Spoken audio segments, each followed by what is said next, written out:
Ad litteram. Ad litteram. La Constitution expliquée à la lettre. Ad litteram. Par Amel Chehd. Avec le partenariat de l'Association tunisienne de droit constitutionnel. Bonjour, c'est Ad litteram et il s'agit de nouveaux articles de la Constitution tunisienne qu'on va aborder, qu'on va analyser, qu'on va essayer d'expliquer avec Hanne Ben Abda, enseignante de droit public. Bonjour Hanne. Bonjour Amel. Aujourd'hui, on arrive logiquement à l'article 9 puisque on vient de terminer les deux articles 7 et 8 lors de la semaine dernière. On arrive à l'article 9 qu'on va traiter en liaison avec trois autres articles, 17, 18 et 19. Pourquoi ? Parce que ces articles se rapportent tous à la question très importante de la sûreté de la nation tunisienne. On va traiter ces articles lors de deux émissions, aujourd'hui et la semaine prochaine. On va commencer donc par l'article 9, qui parle de la préservation de l'unité nationale et la défense de son intégrité, qui constitue un devoir sacré pour tous les citoyens. D'abord, commençons par cette première phrase, l'unité nationale et la défense de son intégrité. Il s'agit d'abord de l'intégrité de qui ou de quoi au juste ? En fait, la traduction française officielle de cet article provoque cette ambiguïté et mène à poser cette question effectivement.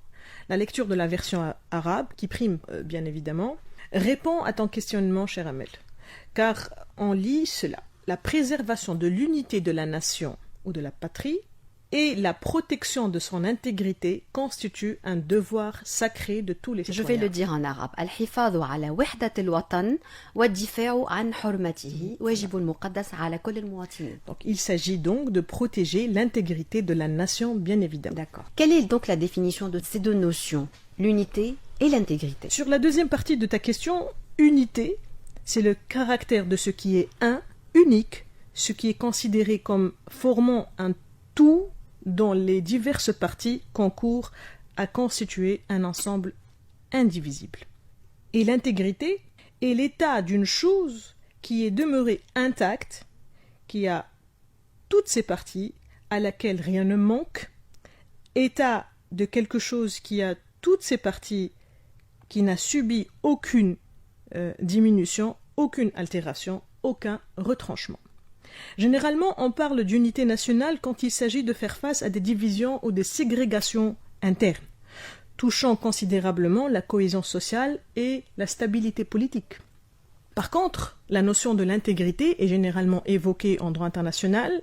Elle concerne plutôt les altérations ou atteintes à la souveraineté de l'État, qu'elles soient territoriales ou constitutionnelles, c'est-à-dire tous les actes internes ou externes visant à franchir ou modifier les frontières d'un État ou à violer son autonomie constitutionnelle. L'article parle aussi d'un devoir sacré pour tous les citoyens. واجب مقدس. Est-ce que le sacré est un concept juridique, Hanne ? Le sacré n'est évidemment pas un concept juridique, bien que notre Constitution l'ait quand même constitutionnalisé dans l'article 6. Ceci dit, l'utilisation de ce terme dans l'article 9 est empruntée du jargon militaire, qui sacralise la patrie et le devoir de la défendre par le sang. Le renforcement de la teneur descriptive du devoir patriotique du citoyen de défendre l'unité et l'intégrité nationale est une manière de lui conférer une connotation hautement disciplinaire. Ça tombe très bien parce qu'on va lire cet article 9 en parallèle avec l'article 18, Hanne, qui parle de l'armée nationale. On lit ce qui suit. Il lui incombe de défendre la nation, d'assurer son indépendance et son intégrité territoriale. S'agit-il ici d'une sorte de contradiction puisqu'on a parlé de la protection et de l'intégrité de la nation dans l'article 9. Ici, on parle de l'armée comme garante de cette intégrité de la nation. Bien au contraire, Amel. C'est bien une conséquence logique de l'article 9, qui, dans son deuxième paragraphe, pose aux citoyens l'obligation d'accomplir leur service national. D'accord. Qui, dans la logique de l'article 9, un moyen de base pour la préservation de l'unité et l'intégrité nationale, le service national, je parle. Dans les pays démocratiques, l'armée est l'école du patriotisme, du courage, de l'abnégation et du sacrifice pour la nation. Donc, un citoyen qui a accompli son service national, il vient renforcer les forces de réserve qui restent à la disposition de l'armée nationale en cas de besoin. D'un autre côté, pour nous, citoyens de l'État tunisien, le devoir de préservation de l'unité nationale et la défense de l'intégrité territoriale est en amont l'obligation de s'empêcher de prendre part ou d'aider ou de participer à toute action ou toute opération interne ou externe ayant pour conséquence de mettre en danger la souveraineté de l'État et son unité. L'intervention de l'armée nationale est donc postérieure à la violation de cette obligation. Ad litteram. Ce même article 18 définit et décrit l'armée nationale. L'armée nationale est une armée républicaine. Elle constitue une force militaire armée fondée sur la discipline et composée et organisée conformément à la loi. Qu'est-ce que nous devons apprendre sur cette armée nationale, Hannah? En fait, la volonté de constitutionnaliser l'institution de l'armée nationale était présente depuis le premier avant-projet de la Constitution. Cet article, dans sa version finale, donne la nature, les attributs, les principes et conditions de fonctionnement, les devoirs de l'armée nationale, l'armée tunisienne. L'armée tunisienne, comme étant une force armée, est une institution républicaine. Cela veut dire qu'elle ne défend que les intérêts et les valeurs de la République et ne fonctionne que selon ses lois et ne peut servir que sa souveraineté et ne peut obéir qu'à sa constitution. Une armée républicaine ne peut servir que les intérêts de la République et non pas les intérêts d'un régime politique ou d'un gouvernement ou d'une oligarchie gouvernante. Elle est fondée sur la discipline et la neutralité et ne peut être organisée que par la loi. La condition de fonctionnement de l'armée nationale est la discipline et l'exécution immédiate des ordres de l'hiérarchie militaire. Cette hiérarchie ne peut être réglementée que par des textes législatifs et non pas par des décrets présidentiels ou gouvernementaux. Cette condition vient garantir le principe de la neutralité de l'armée. Même en cas d'exception?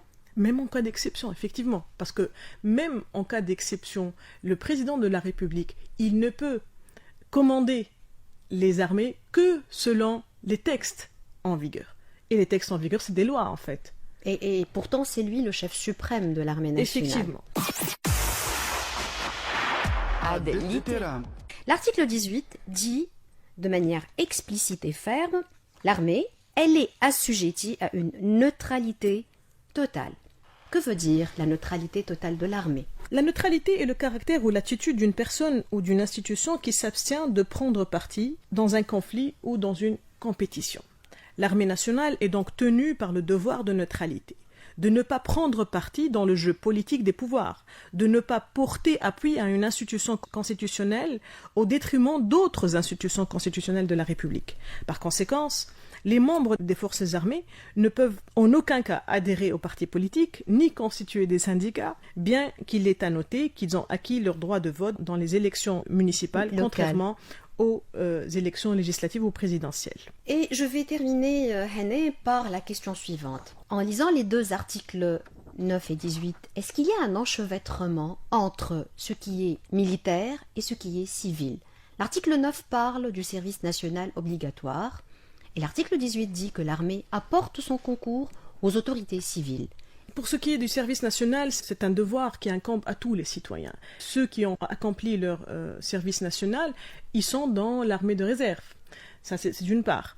Donc, ils sont des civils, mais qui peuvent être rappelés à l'armée en cas de besoin. Mais en ce qui concerne de porter concours aux autorités civiles, cela veut dire deux choses, à mon sens. L'armée républicaine protège le caractère civil de l'État, tel que dispose l'article 2 de la Constitution. Elle ne peut donc pas être en concurrence ni en conflit avec les autorités civiles, qu'elles soient légales ou légitimes. Deuxième signification est que l'armée républicaine est à la disposition des autorités civiles légales et légitimes, élues, pour aider dans les différentes missions dans lesquelles elle peut être utile. Cela ne peut être possible que suivant les conditions fixées par la loi. On a vu confier à notre armée des missions de développement comme la construction d'ouvrages publics ou de secours pendant les catastrophes naturelles ou encore de soutien comme la cueillette des olives. Merci Hannah Ben Abda. Dans la prochaine émission, il y aura une suite avec les deux autres articles 17 et 19 qui parlent également de la sûreté et des forces armées. À la prochaine. À la prochaine émission. Au revoir. ad littéram par Emel Cheikh.